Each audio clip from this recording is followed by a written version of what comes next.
Hi, I'm Mark Surer, and I say hello to F1 Weekly. There are fewer than 30 men in the world qualified to drive Formula One. A mere half dozen, perhaps, to win. At this moment, I'm inclined to think you're not one of them.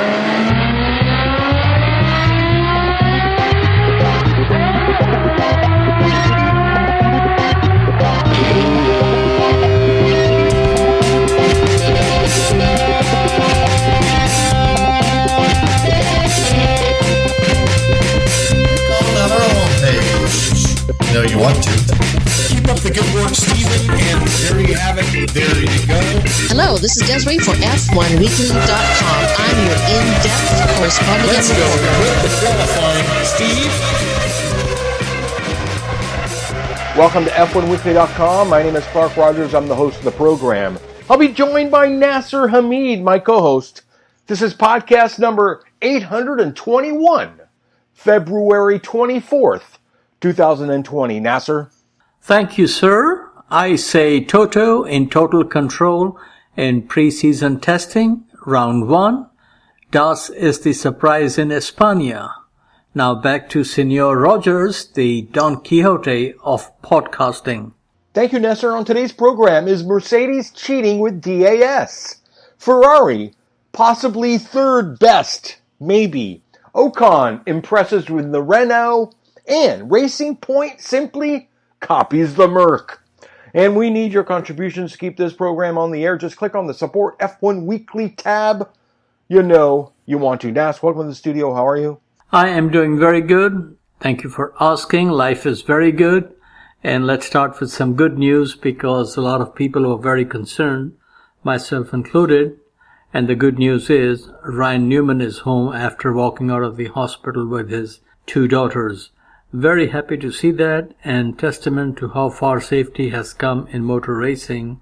And as we all know, many paid the ultimate price to get us where we are. Moving on to F1 matters, Mr. Rogers, it's a beautiful world when you get up at 6 in the morning on a weekday and there is a red racing car on the telly.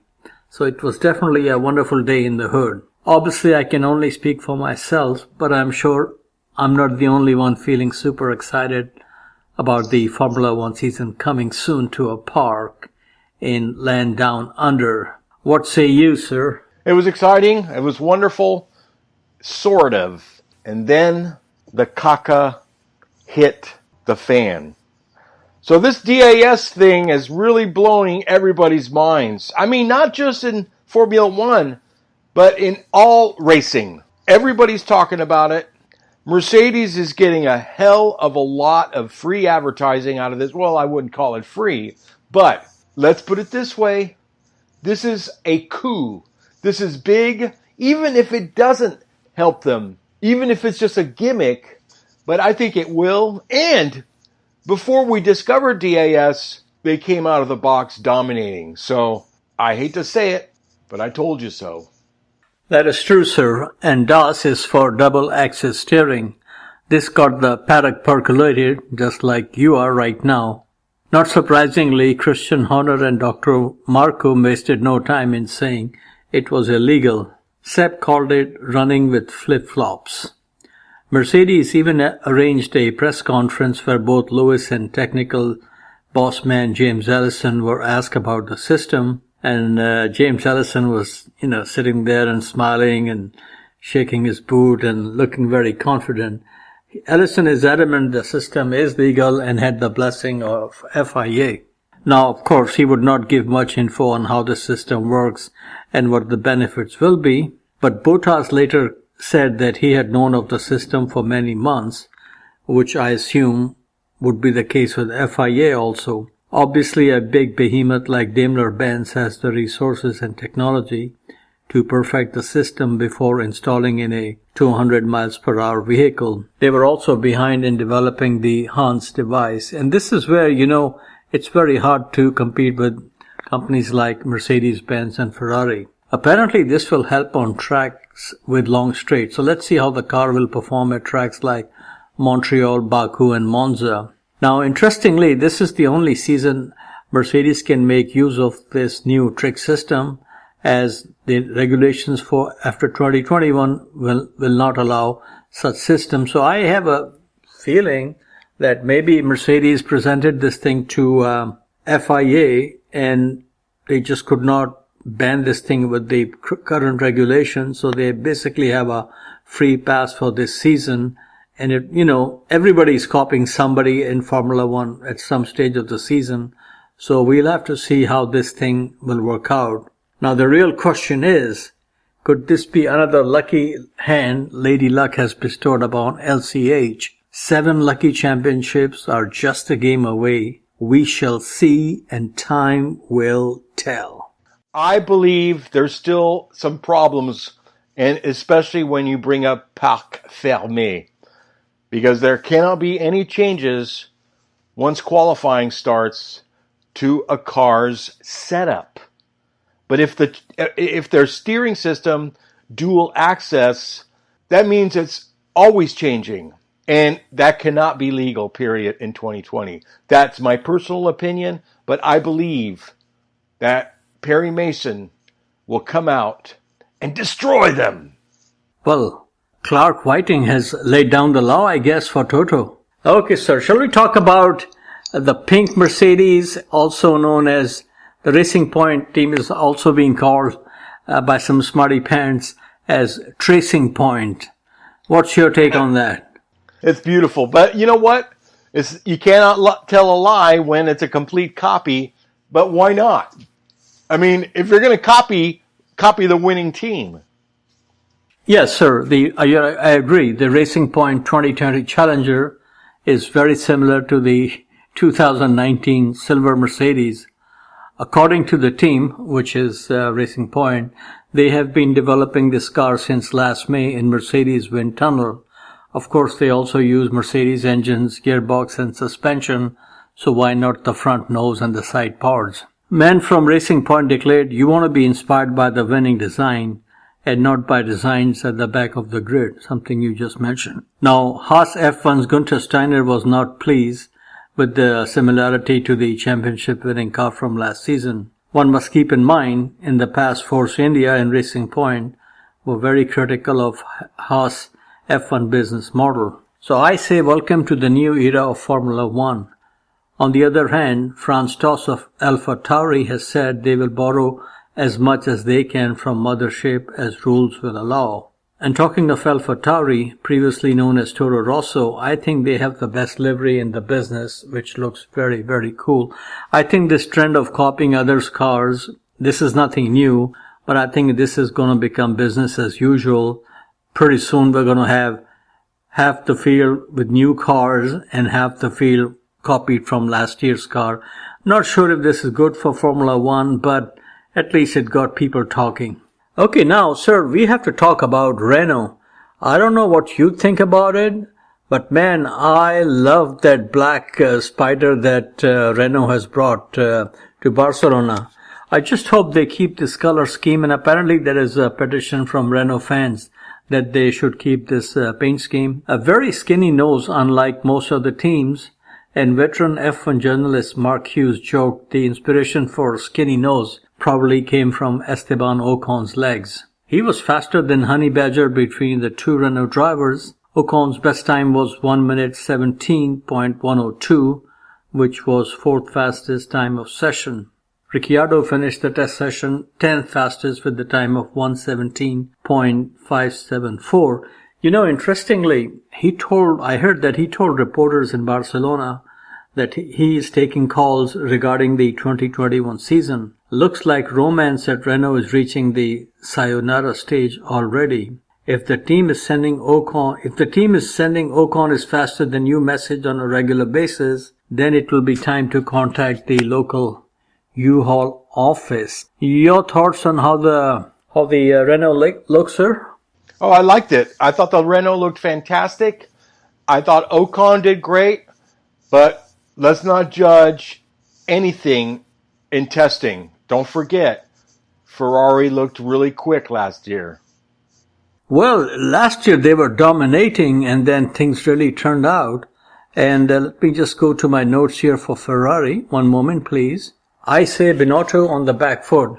He said, "We focused on understanding a new car and how it behaves in all conditions. I've seen certainly Mercedes and Red Bull very fast in these first days, but I think we will assess the true performance only next week or in Australia, and that will be true performance to start the season, with knowing that 22 races are very long and everything may change." End of quote. I don't know if they are sandbagging or spaghetti bagging, but they had an engine failure also. And the real thing that surprised me is that thanks to the competition, that the power mode in the Ferrari cars was lower than the power mode in the Alfa Romeo Ferrari powered car. So I don't know if they are not showing all their hands or they have some issues.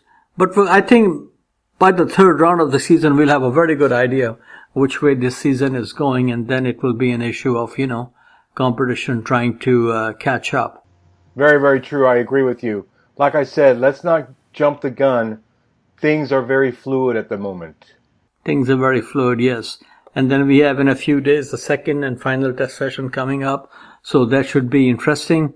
Now, let's just give some information about how these days went by, 3 days. Now, obviously, your favorite was the fastest on the first day. His number 2 was number 2, 0.3 second off. Surprise third on the opening day was Sergio Perez for Racing Point. I will not be surprised the way the pink Mercedes looks that maybe Sergio Perez and Lance Stroll could be fighting for top 6 positions, both in quali and in races. That will be very, very interesting. But, another point that I heard on the Autosport assessment of the, they have a whole crew there, technical people and engineering people, and their observation was that the car that looks really very well balanced, hugging the road, better than any other car is not the Mercedes, but the Red Bull. So let's see what Red Bull can do. Most of the cars designed, if not all, from Mr. Newey, they have been very good vehicles. And now it's just a matter of Honda providing a little extra oomph from their wasabi, where Max can get poles and wins on a regular basis, especially against Lewis Hamilton. That will be interesting. Now, day 2, Kimi was fastest, Perez, Ricciardo, Albon, and then Gasly. Day 3, Bottas was the fastest over Hamilton, Ocon, Stroll, Kvyat, and Max was 6th. Anything other than what we discussed stands out for you, sir? No, and not only that, but I think Mercedes really stole the thunder from any other team that was doing well with the DAS system. I mean, it blew so many people out of the water that, like you said, Red Bull actually looked the best on track. But with all the distractions from Mercedes, nobody, at least most of the pundits, were not paying attention. The talk of the town was DAS. It will remain so because I think it's still going to be challenged in the FIA courts simply under the Parc Fermé rules. So let's just hold on and see if Mercedes pulls it. And if not, it's going to be an interesting season. Well, this DAS thing is going to be just like the expanding Michelin tires. Teams will really complain and cry if Mercedes goes first, second in the first 3 races. Then they will really be crying. Yeah, you don't have to talk to me about that. I remember the whimpering and the crying and the whimpering and Bridgestone whimpering, expanding Michelins, Renault, Fernando El Machismo. Yes, sir. And the reliability of these cars. Oh, you talk about Mercedes dominating the news. What a difference a year makes. Guess what the first car out of the pit lane was to start the 2020 preseason testing? Haas. No, Williams. Our favorite? Yeah, Williams not only showed up on the first day of testing with a car, but George Russell was the first to get the ball rolling on the preseason testing. Isn't that amazing? Well, what's amazing, it wasn't a rental. No, man, kudos to Claire Williams, I say. Well, let's see how it works out. And they were also, another good thing, they were not at the bottom of the barrel after the first test session. But just so you know how many miles were covered, on the first day, The teams covered 1,355 laps, which is 3,918 miles. And the second day they completed even more laps, 1,369 laps. So this is very impressive. And when all was said and done, Bottas had the best time of 1 minute 15.732. And last year best time was 1 minute 16.221 set by Sebastian Vettel. And this compares to the track record at Barcelona, which is 1 minute 15.406. And I believe that's also held by Valtteri Bottas. Would you be interested in knowing the top 10 times, sir? Of course. That's all I think about, Nasser. Okay, the number one was Bottas, as I said, with 1 minute 15.732. The slowest of the top 10 was Ricciardo at 1 minute 17.57. And then the drivers were followed by, Bottas was followed by Hamilton, Kimi, Ocon, Stroll, Perez, Kvyat, Giovinazzi, Max, and of course, Ricciardo. The slowest time was recorded by K-Mag for Haas F1 at 1 minute 18.466, and that is close to 3 seconds of Bottas' pace. So I don't know what's going on there, but we'll see how this thing works out. In terms of distance traveled by teams, let me just give you some reading here. Not surprisingly, Mercedes completed the most laps, 494, followed by Red Bull, 471, Alfa Romeo Sauber, third, 424, McLaren, 423, Alpha Tauri, 384, and Haas completed the fewest laps, 316. And in terms of drivers, Hamilton completed the most laps, 273, followed by Max, 254. Sainz was third for McLaren, 237. Giovinazzi for Alfa Romeo, 231. And Bottas for Mercedes, of course, 221.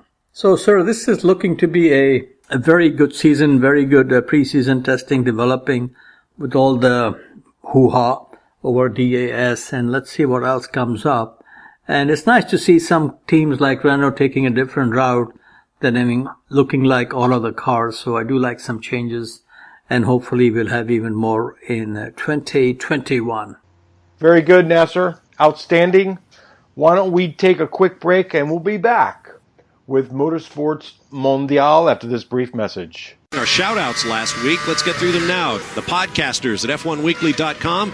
Welcome back to F1weekly.com. Clark Rogers here, your host. And now, as we spin the globe and go around the world with Motorsports Mondial and the king, the Swami himself, Nasser Hamid. Thank you, sir. And of course, we have to start with kudos coming LCH's way. And you know, these Laureus Awards were announced recently in Berlin. And Lionel Messi, of course, and Lewis Carl Hamilton are the co-winners. Another strong endorsement for your favorite driver. I'm just happy a motorsport person was involved, and the other in the running was Marc Marquez. You know, talking of Marc Marquez, he has signed a long-term contract with Honda, so I guess he's going to end up with like 10 or 12 MotoGP World Championships, and you know, more power to him. Okay, sir. F1 to lose China's $43 million race fee. Interestingly, you know, we mentioned last time that Imola has offered to replace the Chinese Grand Prix. Now, Mugello track in beautiful Tuscany area, which is, of course, track owned by Ferrari, they have also come out saying that they would like to replace the Chinese Grand Prix if the price is right. Now, regarding the China $43 million race fee, and this is reported, I'm not sure if this is correct, is that because of this coronavirus going on, and thanks to that, market took a deep dive today.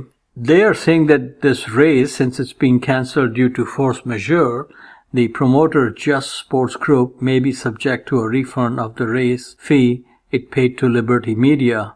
And I don't think Chase Carey is going to be too thrilled to write a check to $43 million to, Chinese Grand Prix people. Who knows? Do you think this race may come back later in the season? I think it's going to be very difficult. Impossible. No. They wouldn't take the chance. This thing has gotten very, very serious, and there is no Chinese Grand Prix this year. There may not be a Chinese Grand Prix next year. Yeah, this could be the last nail in the coffin for the Chinese Grand Prix. I hope not, but let's see what happens. Now, interestingly, RTL, the German broadcaster for F1 in Fatherland, will not send their reporters to Hanoi, thanks to the coronavirus spreading outside China. Better safe than sorry, I say. Now, more money for Red Bull. Dr. Marco revealed that the pre-budget cap situation in 2020 means that Red Bull has effectively been set up into 3 teams. One is responsible for the current car, another for 2021, the third is for the 18-inch tires. And the team working on the current car has been very busy, with Dr. Marco saying only the paint will be the same on the 2020 car when it re-emerges after winter testing in Melbourne. And the thing is, what he has been saying, and also Christian Horner, that Honda has been working very hard behind the scene. And according to Dr. Marco, we should have a qualifying mode now. So if Honda can give Max another 0.2, I think that's what they are missing, then I think Lewis really will have a season-long headache known as Maxigitis. But let's see how it works out. Okay, man. A new Miami Beach Rumba in the form of a lawsuit is being played out against the proposed F1 race in the city. Issue is noise level and inconvenience for the AARP audience in the hood. I think there are hidden agendas and special interests at work here. F1 has already agreed not to have any F1 cars on the track on Friday till like 3 p.m. after school is out. I think the pinheads in Miami don't have a clue what a major and global event is coming to town. A real destination city compared to Baku and Dien Bien Phu. And this is what happens when you and your mentality don't travel outside your own zip code. Now, recently, I heard a statement from Chase Carey saying that this procedure to get the race in Miami, whatever form it may happen, might take 5 to 10 years. And I think what's going to happen now, that out of nowhere, just as we heard Roger Penske has bought the Indianapolis Motor Speedway, I think we're going to hear a good news, fantastic news, that Formula One is going back to Penske Parkway at the Indianapolis Motor Speedway. I will be extremely happy if that happens. And of course, I want to see the race in Texas also keep going, because that is one of the best tracks on the Grand Prix calendar right now. What say you, Senor? Penske would be a smart man to bring Formula One back to the Speedway and keep Circuit of the America on the calendar as well. And, well, I don't know. Where's Fernando for me? Man, if they can do like back-to-back-to-back races in Canada, Indianapolis, and Texas, that'll be fantastic. Or back-to-back-to-back like Indy.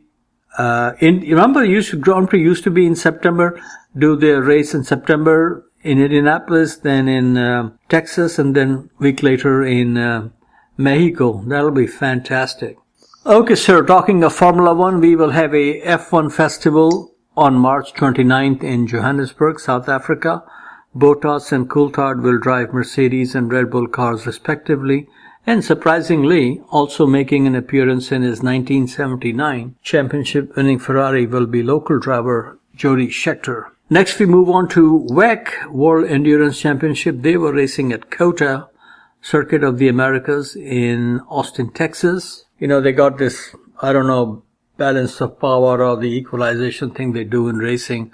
So that screwed Toyota, and they finished second and third. Second was Buemi, Nakajima, and Brendan Hartley in the Toyota hybrid. Third was Mike Conway, Kamui Kobayashi, and Pachito, Jose Maria Lopez, and the winner was Bruno Senna, Gustavo Menezes, and Yo Francais Norman Nathau in a Rebellion Gibson. And I was thinking of going there, a lot of good opportunities for interview, but we have Sebring coming here next month, and also the Indy car season opener, so we have a lot of stuff on our hand here. Sir, over the weekend, 2019-2020 Asian Formula 3 Championship came to an end in Buriram, Thailand. This is the track that holds the MotoGP race, and apparently it is up to F1 specs, which is impressive. Championship was won by Dutch driver Joey Elders. Second in the championship was Jack Doohan, son of MotoGP legend Mick Doohan. Jack Doohan had a chance of winning the race, but amazingly, in 2 of the 3 races, he had basically Nigel Mansell's luck flat tire in one of the races was on the final lap, and in the other was like in one of the final, the closing stages. Very, very spooky. Now, sir, talking of Formula 3, some very good news. F1 Weekly friend Inam Ahmed was announced today as driver for Carlin team in the 2020 European Formula 3 Championship. It's a very competitive field, and some of the other drivers also in the series this year include Igor Fraga from Brazil, who just won the Toyota Racing Series in New Zealand, Max Futrell from UK, he is a previous winner of Formula Renault Euro Cup, Logan Sargent from Boca Raton FLA in the USA, is the only American karting world champion since Lake Speed.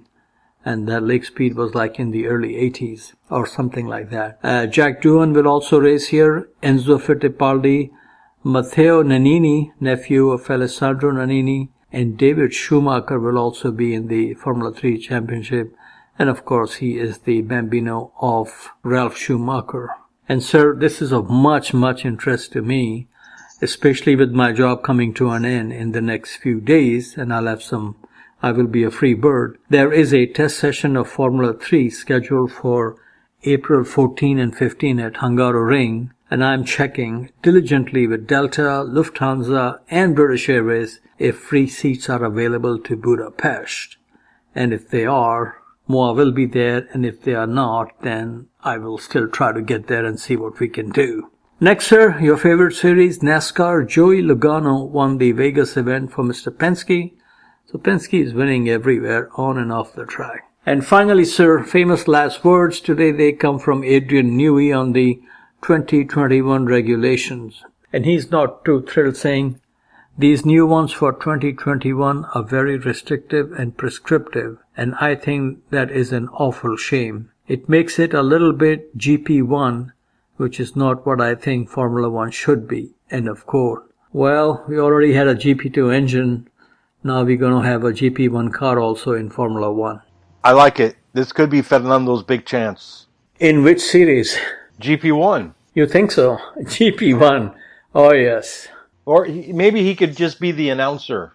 Yeah, well, he did try his hands at being a cameraman, remember? My favorite day. Yes, sir.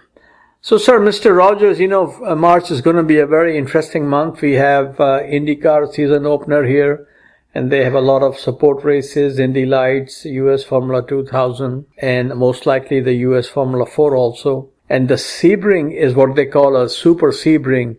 They will have the IMSA Championship plus World Endurance Championship WEC.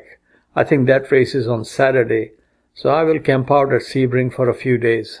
That will keep you busy, Nasser. The checks will be coming in with more zeros than you can shake a stick at. Well, I'm hoping, between these 3 events, IMSA, WEC, and IndyCar season opener here in St. Petersburg, which is only a 20-minute drive for me, we should be able to get at least minimum 20 interviews, and that should fill up a lot of, podcasts to come. Very good. Very good, Nas. Yes, sir. That's the plan, sir. And we have some other goodie bags in the works, and we'll keep our hello listeners informed as they happen. That's outstanding, Nas. Keep up the good work. And once again, I want to thank Pineapple Productions for their donation. I appreciate it so much. People don't understand server space is very expensive for people as tiny as we are. So I want to thank all the listeners. Good night. Thank you. Bye-bye.